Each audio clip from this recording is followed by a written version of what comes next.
안녕하세요. 여러분의 정당한 보상 권리를 지키는 김보겸 변호사입니다. 뇌나 척수에 종양이 발생했다는 진단을 받는 순간 환자와 가족의 일상은 멈춰버립니다.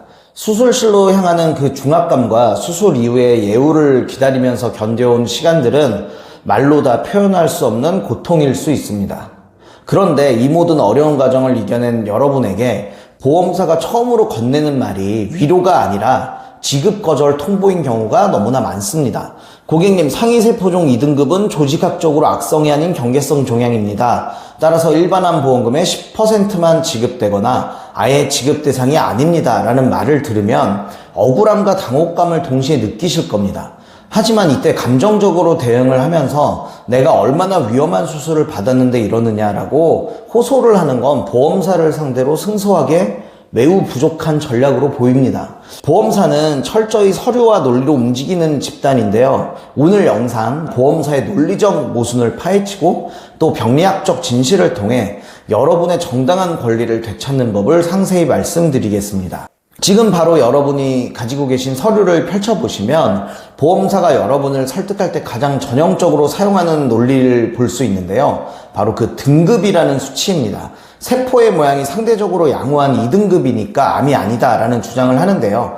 하지만 여러분, 여기서 우리는 매우 중요한 의학적 법리적 구분을 명확히 해야 합니다. 의학적으로 등급은 종양이 얼마나 빨리 증식하는지, 즉 분화도와 성장 속도를 나타내는 지표일 뿐이고요. 하지만 암보험금 지급의 기준이 되는 것은 종양의 성장 속도가 아니라 이 종양의 생물학적인 본질적인 행동 양식이라고 볼 수 있습니다. 보험사는 종양의 정체성과 성장 속도를 교묘하게 혼동을 시키고 있고 본질적으로 악성인 종양을 단지 속도가 느리다는 이유만으로 경계성 종양으로 격화시키려고 합니다. 상위세포종은 그 발생 기전과 생물학적 특성상 이미 국제적인 기준에서 악성으로 정의된 종양이라는 점을 우리는 분명히 인지를 해야 합니다. 여기서 가장 강력한 반격의 무기는 바로 병리학적 본질 그 자체인데요. 보험사랑 싸울 때 부위가 위험해서 암이다 라는 임상적 위험성만 주장을 하면 오히려 법리적으로 불리해질 수 있습니다. 보험사는 최근의 보수적인 판례들을 근거로 조직학적 진단이 우선이며 위험성만으로 암으로 인정할 수 없다라고 방어하기 때문입니다. 그래서 우리는 병리학적 데이터로 전면 승부를 봐야 하는데요. 전 세계 모든 병리의사들이 종양을 분류할 때 기준으로 삼는 국제 종양 분류를 확인해 보십시오. 상위세포종 형태 분류 번호는 9391/3인데요. 여기서 슬래시 뒤에 붙은 숫자 3이 바로 일반암 지급을 결정짓는 핵심 열쇠입니다. 국제표준분류 체계에서 끝자리 3은 악성, 즉 암을 의미하는데요. 만약 이 종양이 보험사의 주장처럼 경계성 종양이었다면 끝자리는 1이 되었을 것입니다. 여러분의 진단서에 2등급이라고 기재되어 있더라도 그 종양의 학술적 이름표는 처음부터 암이었습니다. 보험사는 이 슬래시 3의 존재를 알고 있으면서도 소비자에게는 결코 먼저 알려주지 않습니다. 지금 영상 보시면서 본인의 결과지에서 이 번호를 찾지 못해서 답답하신 분들이 계실 텐데요. 지금 바로 하단 댓글에 있는 링크나 번호로 결과지 사진을 찍어서 보내주시면 제가 봐드리겠습니다. 영상 끝까지 보시고 확인해 보시기 바랍니다. 특히 2026년 올해부터 본격적으로 시행된 제9차 한국표준질병 사인분류, 즉 KCD9 지침은 우리 소비자들에게도 매우 유리한 근거가 됩니다. 이제 의학은 단순히 현미경으로 세포 모양만 보던 단계를 넘어서 유전자 변이를 통해 암을 정해야 하는 시대로 진입을 했습니다. 여러분의 조직검사 보고서를 보시면 몰레큘라 혹은 제네틱스 섹션을 정밀하게 살펴보십시오. 그러면 ZFTA 유전자 융합이나 YAP1 유전자 융합 같은 분자 생물학적 특징이 한 줄이라도 기재가 되어 있습니까? 그렇다면 종양의 등급과 관계없이 KCD9 지침에 따라서 명백한 악성 신생물, 즉 C코드로 진단 대상이 됩니다.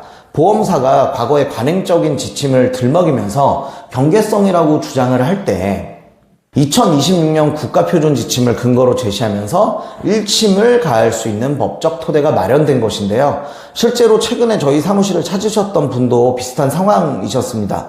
병원에서는 분명 D43 코드를 줬지만 제가 병리보고서를 다시 분석해서 ZFTA 유전자 융합 소견을 찾아냈고 이를 근거로 의견서를 다시 작성을 해서 결국 일반암 보험금 전액을 받아낼 수 있었습니다. 하지만 분쟁이 시작되면 보험사는 또 다른 전략을 펼칠 건데요. 공정한 판단을 위해 제3의 의료기관에서 의료자본을 받자라고 제안을 할 텐데 여러분 여기에 섣불리 동의하시면 안 됩니다. 즉 보험사 측 자문의사들은 환자를 직접 대면하지를 않고 보험사가 유리하게 편집한 서류만 검토를 하게 되거든요. 그래서 소비자에게 안 좋은 소견을 내놓을 위험이 매우 높습니다. 이럴 때는 동의하기 전에 전문가랑 상의를 하시고 반박 소견서를 먼저 준비하는 것이 필수라고 볼 수 있습니다. 국제분류 ICD-5-3 논리를 명문화하고 2026년 KCD 9차에 최신 유전자 분류 기준을 들이미셔야 하는데요. 그리고 마지막으로 작성자 불이익 원칙을 강력히 주장을 하셔야 합니다. 약관의 내용이 의학적으로나 법리적으로 해석의 여지가 갈린다면 약관을 만든 보험사가 아닌 고객에게 유리하게 해석되어야 한다는 대원칙입니다. 이것이 제가 실무에서 보험사를 압박할 때 사용하는 가장 강력한 무기라고 할 수 있습니다. 상위세포종 2등급은 단순히 운에 맡길 싸움이 아닙니다. 보험사의 정교한 삭감 논리를 깨트릴 수 있는 병리학적 지식과 최신 지침 그리고 탄탄한 법적 전략이 결합되어야만 승리할 수 있습니다. 여러분이 겪은 그 힘들고 외로웠던 투병의 시간들이 정당한 보상으로 이어질 수 있도록 제가 여러분의 든든한 법률 조력자가 되어드리겠습니다. 내 진단서와 병리보고서가 암보험금 지급 대상이 확신이 서지 않는다면 망설이지 말고 상담을 요청해 주시기 바랍니다. 복잡한 서류 속에 숨겨진 여러분의 권리를 찾아드리는 것이 저의 역할이고요. 오늘 이 영상이 여러분의 소중한 권리를 되찾는데 실질적인 도움이 되었기를 바랍니다. 지금까지 보상과 배상의 권리를 지키는 김보겸 변호사였습니다. 감사합니다.